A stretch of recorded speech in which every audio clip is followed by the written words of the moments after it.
తిరిగి BCN news కి స్వాగతం. రాజకీయంగా వైసీపీకి వ్యతిరేకంగా వ్యవహరించడమే తన విధానంగా డిప్యూటీ సీఎం పవన్ కళ్యాణ్ తీరు ఉందని పార్టీ సీనియర్ నాయకుడు మాజీ చీఫ్ విప్ గడికోట శ్రీకాంత్ రెడ్డి ఆగ్రహం వ్యక్తం చేశారు. హైదరాబాద్ ప్రెస్ క్లబ్ లో మీడియాతో మాట్లాడిన ఆయన అన్నమయ్య జిల్లా గాలివీడిలో పవన్ కళ్యాణ్ పర్యటన పూర్తిగా రాజకీయ ప్రయోజనాలకే పరిమితమైందని విమర్శించారు. అదే ప్రాంతంలో జరిగిన రైతు ఆత్మహత్యను హేళన చేసేలా డిప్యూటీ సీఎం మాట్లాడడం సరికాదన్నారు. గాలివీడు మండల పరిషత్ కార్యాలయంలో దాడిని రాజకీయం చేస్తూ డిప్యూటీ సీఎం పవన్ కళ్యాణ్ హుటాహుటిన పర్యటించారు. కడపలో చికిత్స పొందుతున్న ఎంపీడీఓను పరామర్శించడంతో పాటు గాలివీడు మండల పరిషత్ కార్యాలయం సందర్శించిన ఆయన ఏమాత్రం వాస్తవాలు తెలుసుకోకుండా ఏకపక్షంగా మాట్లాడడం దారుణమని అన్నారు. గౌరవ డిప్యూటీ సీఎం గారు ఆంధ్రప్రదేశ్లో ప్రత్యేక విమానం వేసుకొని కడపకొచ్చారు. ఒక ఎంపీడీఓ గారిని పరామర్శించారు. సంతోషమే. అక్కడ జరిగినటువంటి సంఘటనలు వాస్తవాలు ఏంటి అన్నట్టు ఏమీ విచారించకుండా కేవలం ఏదో ఒక తంతులాగా ప్రత్యేక విమానంలో వచ్చి పరామర్శ చేసి అక్కడ నుంచి ఒక కూతువేటి దూరంలో ఒక నలుగురు రైతులు ఆత్మహత్య చేసుకుంటే దానిపైన పత్రికా విలేకరులు ప్రశ్నిస్తే చాలా నిర్లక్ష్యంగా వాళ్ళకు డబ్బులన్నీ ఉన్నాయి, పంటలు వచ్చినాయి, ఎందుకు చనిపోయారు అన్నటువంటి రీతిలో అవమానకర రీతిలో తను మాట్లాడడం నిజంగా ఆశ్చర్యాన్ని కలిగించింది. మరి పవన్ కళ్యాణ్ గారు వైసీపీ నాయకులు ప్రమేయం ఏదో ఉంది అని చెప్పి ఎక్కడన్నా వస్తే పరిగెత్తుకుంటూ వస్తారే, మరి తాను పార్టీ పెట్టింది, ప్రజలచే ఓట్లు వేయించుకునింది కేవలం వైసీపీని ప్రశ్నించేదే నా తత్వము అన్నటువంటిది తను కొనసాగించుకుంటున్నాడు. తనను జనసేన పార్టీ అన్నటువంటిది మార్చుకొని నేను కేవలం కరెక్ట్ అయినా కూడా తప్పైనా కూడా కేవలం వైసీపీని మాత్రమే ప్రశ్నిస్తాను, అది అధికారంలో ఉన్నా ప్రతిపక్షంలో ఉన్నా అన్నటువంటిది ఉంది కాబట్టి ఆ పార్టీని కేవలం వైసీపీని విమర్శించేటువంటి పార్టీ అని పేరు మార్చుకుంటే మంచిదేమో అని అనిపిస్తూ ఉంది. ఎందుకు ఈ విషయాలు చెప్తున్నానంటే కూటమి ఏర్పడినటువంటి 7 నెలల క్రితం ఏర్పడినటువంటి 2-3 రోజుల్లోనే వినుగొండలో నడి రోడ్లో ఒక వ్యక్తిని దారుణంగా నరికి చంపుతున్న రోజు తను ఏంటి అని అడగలేదు, వాళ్ళ కుటుంబం పరిస్థితి ఏంది అని అడగలేదు. 9 సంవత్సరాల మైనర్ బాలిక, బీసీ మైనర్ బాలిక నందికొట్కూరులో దారుణాది దారుణంగా రేపుకు గురై చంపేస్తే 7 నెలలు గడుస్తున్నా ఇంతవరకు ఏమైంది అని చెప్పి ఆ కుటుంబాన్ని పరామర్శించడానికి ప్రయత్నం చేయలేదు. దాని విషయాలు కూడా బయటికి చెప్పట్లేదు. మరి ఎన్నికల ముందున సుగాలి ప్రీతి విషయం పెద్ద సెంటిమెంటల్గా మాట్లాడారు. మరి ఈరోజు దాని గురించి ఏమైందో చెప్పలేకున్నారు. మరి అదే రకంగా ఈరోజు ఎక్కడైతే పరామర్శకు వచ్చాడో రిమ్స్ హాస్పిటల్ కడపకు, అక్కడే ఒక బాలిక దారుణంగా బద్వేల్లో కిరోసిన్ పోసి చంపారు. ఆ పాప అక్కడే కన్ను మూసింది రిమ్స్లో. ఆ కుటుంబ పరిస్థితి ఏంది అని చెప్పి ఆలోచన చేయలేదు.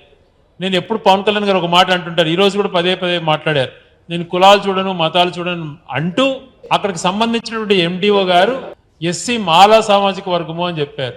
చెప్పడం తప్పనట్లేదు. ఎవరిపైన దాడి జరిగినా, ముఖ్యంగా దళితులపైన ఏదైనా జరిగినప్పుడు ఖచ్చితంగా అందరం కూడా రెస్పాండ్ కావాలి.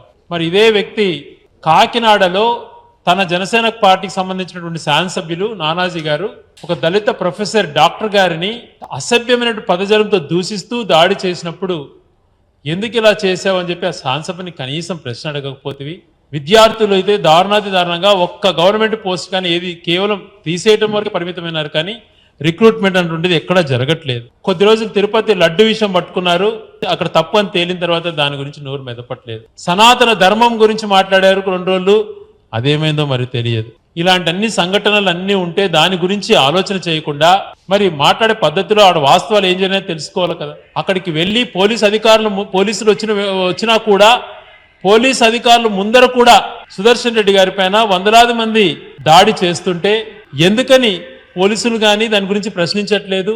తప్పు చేసిన వాళ్ళపైన ఎందుకు పవన్ కళ్యాణ్ గారు కూడా ఆలోచన చేయట్లేదు? ఈ విషయం ఏ కోణంలో జరిగింది, అక్కడ జరిగినటువంటి నిమిషాల వ్యవధిలో అక్కడ ఎక్కడెక్కడ ఫోన్ కాల్స్ ఏవేవి పోయినాయి అన్నటువంటిది 1 గంట సంబంధించి అరగంట ముందుది అరగంట తర్వాత ఈ ఫోన్ కాల్ డీటెయిల్స్ తెలుసుకుంటే వాస్తవాలు అన్ని బయటకు వస్తాయి.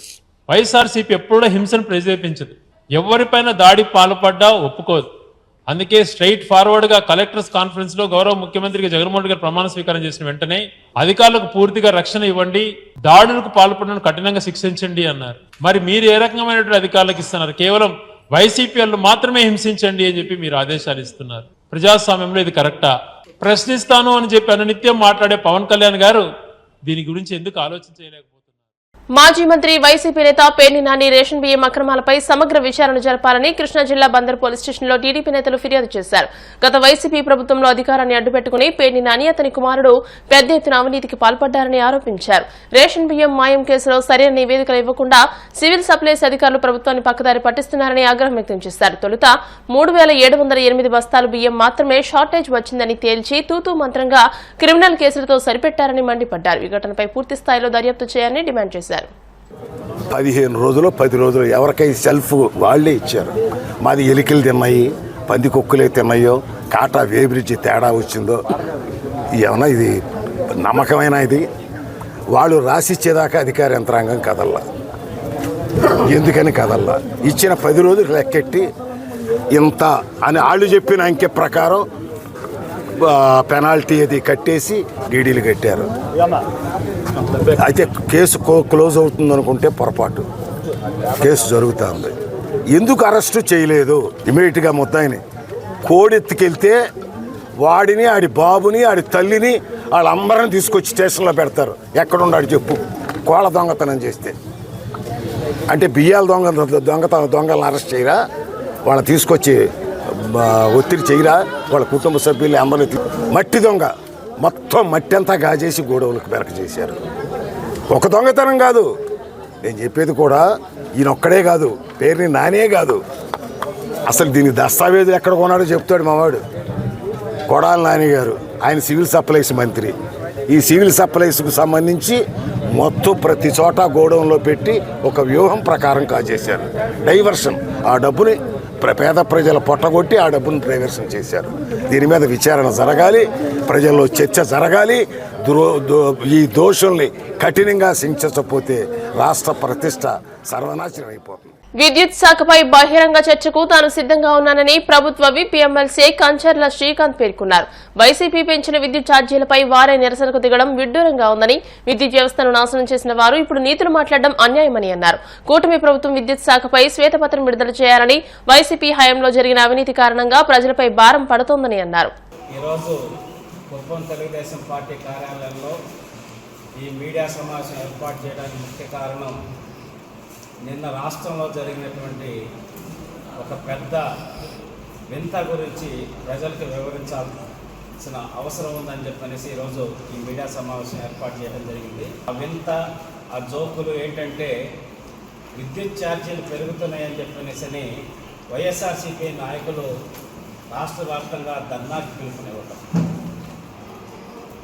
మీ అందరికీ తెలుసు, 2014లో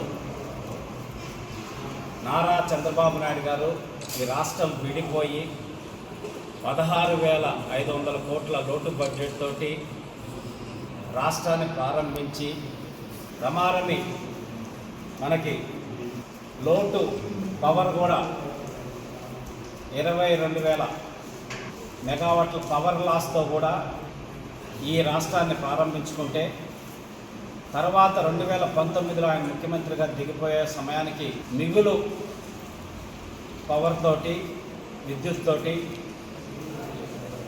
వైఎస్ఆర్సీపీ అధికారం చేపట్టడం జరిగింది. దాంట్లో మనందరికీ తెలుసు ఏ విధంగా ఈ వ్యవస్థని వైఎస్ఆర్సీపీ నాయకులు, మరీ ముఖ్యంగా జగన్మోహన్ రెడ్డి గారు, అలాగే విద్యుత్ శాఖ మంత్రిగా ఉన్న పెద్దిరెడ్డి రామచంద్రారెడ్డి గారు, వీళ్ళందరూ ఈ వ్యవస్థను ఏ విధంగా నాశనం చేశారనేది మనం అందరం గత 5 సంవత్సరాల్లో చూసాం. ఎన్నిసార్లు విద్యుత్ ఛార్జీలు పెంచారో మనం చూసాం. వార్తలు ముగించే ముందు ముఖ్యాంశాలు మరోసారి. టీటీడీపై జరుగుతున్న దుష్ప్రచారాన్ని ఎవరూ నమ్మవద్దు. సోషల్ మీడియాలో సత్య ప్రచారాన్ని ఖండించిన ఈవో శ్యామలరావు.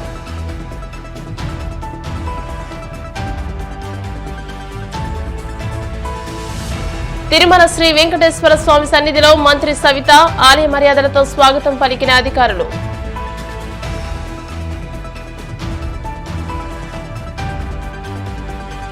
జగన్నాథపురం వెంకటేశ్వర స్వామి సన్నిధిలో ధనుర్మాస మహోత్సవాలు, స్వామిని దర్శించుకుని తరించిపోయిన భక్తజనం.